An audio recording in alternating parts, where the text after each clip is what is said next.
Hello बच्चों, let's see this question. An inorganic salt when heated with concentrated H2SO4 evolves a colorless, pungent smelling gas. Okay, but with concentrated H2SO4 and MnO2 evolves a colored, pungent smelling gas which bleach most litmus paper. The colored gas is. Okay, let's move for the solution. देखो बच्चों, मैं इन सब के colour वगैरह जो है वो लिख देता हूँ सबसे पहले, फिर हम आगे बढ़ेंगे. तो देखो, सबसे पहली बात तो ये है कि अगर हमारे पास नाइट्रेट है, NO3 माइनस है, इसकी रिएक्शन हम क्या कर रहे हैं, H2SO4 के साथ करा रहे हैं, और सब में हम क्या कर रहे हैं, कंसंट्रेटेड H2SO4 ले रहे हैं. तो नाइट्रेट के साथ करवाएंगे तो NO2 बनेगा जो कि ब्राउन कलर का होता है. ठीक है. दूसरी बात, अगर हम Cl माइनस की रिएक्शन H2SO4 के साथ कराएंगे, वही कंसंट्रेटेड, तो ये HCl गैस बनाएगा जो कि कलरलेस होती है. ठीक है, कलरलेस. फिर है हमारे पास Br माइनस की रिएक्शन आप H2SO4 से कराओगे कंसंट्रेटेड के साथ, तो Br2 बनेगी, Br2 गैस जो कि ब्राउन कलर की होती है, ब्राउन. ठीक है. और हमारे पास लास्ट बच गई I2. तो I2 की, सॉरी I माइनस लेना यहाँ पर हमें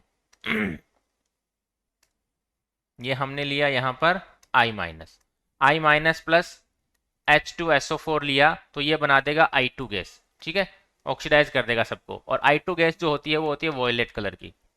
ठीक है बच्चों, ये डिफरेंट कलर की आ गई. तो अगर हमने कंसंट्रेटेड H2SO4 के साथ डायरेक्ट रिएक्शन कराई तो हमारे पास Cl ही ऐसा है जो कलरलेस दे रहा है, बाकी सारे तो डिफरेंट कलर के कंपाउंड दे रहा है. यानी यहां से हमें डायरेक्टली पता चल गया है कि हमारा ऑप्शन जो है वो Cl2 गैस होगी, पहला ऑप्शन. ठीक है, यहां से हमने पता कर लिया.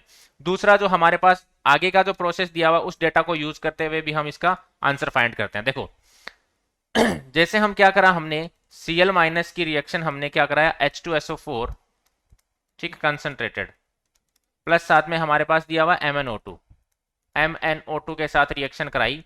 तो हमारे पास ये क्या करेगा, इस Cl को माइनस को ये Cl2 में कन्वर्ट कर देगा, Cl2 में कन्वर्ट करेगा, और साथ में Mn जो है इसको Mn+2 में कन्वर्ट कर देगा. यानी खुद Mn जो है वो रिड्यूस हो जाएगा, +4 से +2 में चला जाएगा, प्लस साथ में H2O बना देगा, प्लस साथ में ये H2 बना दे, और साथ में SO4-2 एज इट इज पड़ा रहेगा आयन की फॉर्म में. अब हमारे पास क्या है कि यहां पर ऐसा क्या हमें दिख रहा है, यहां कलरलेस गैस तो आ रही है. ठीक है, यहां तक पता चल गया, कलर्ड पंजेंट स्मेलिंग. इसकी HCl जो होता है, सॉरी, जो हमारे पास Cl2 जो गैस होती है पंजेंट स्मेलिंग होती है भाई. ठीक है, तो ये H2 और Cl2, पहली बात तो Cl2 गैस इवॉल्व होगी जो पंजेंट स्मेलिंग है, पंजेंट स्मेल. क्लियर. तो यहां से हमें एक पॉइंट और मिल गया. अब आगे एक चीज और कही गई है, वो ये है कि अगर इस Cl2 गैस को हमने क्या करा है, मोस्ट लिटमस पेपर के पास लेके जाते हैं तो ब्लीच कर देता है. देखो समझो किस तरीके से, Cl2 प्लस H2O जो होता है इसको हम बोलते हैं क्लोरीन वाटर, इसको हम बोलते हैं क्लोरीन वाटर. क्लोरीन वाटर का मतलब ये हो गया, ये HCl और साथ में नेसेंट ऑक्सीजन प्रोड्यूस करेगा. और नेसेंट ऑक्सीजन जो होती है बच्चों, एक अच्छा ब्लीचिंग एजेंट होता है. ब्लीचिंग एजेंट, ब्लीचिंग एजेंट का मतलब ये हो गया कि ये कलर को फेड कर देते हैं, यानी कलर को उड़ा देते हैं, जो भी कलर होता है. तो अगर हम इस लिटमस पेपर के पास लेके जाते हैं इसको, तो ये जो ऑक्सीजन है वो उसको क्या कर देता है, कलरलेस कर देता है, यानी ब्लीच करना. ब्लीच का मतलब कलर को गायब करना. तो ये इस ऑक्सीजन के कारण क्या हो जाएगा, कलर गायब हो जाता है. क्लियर. तो हमारे पास करेक्ट ऑप्शन हो गया B, Cl2.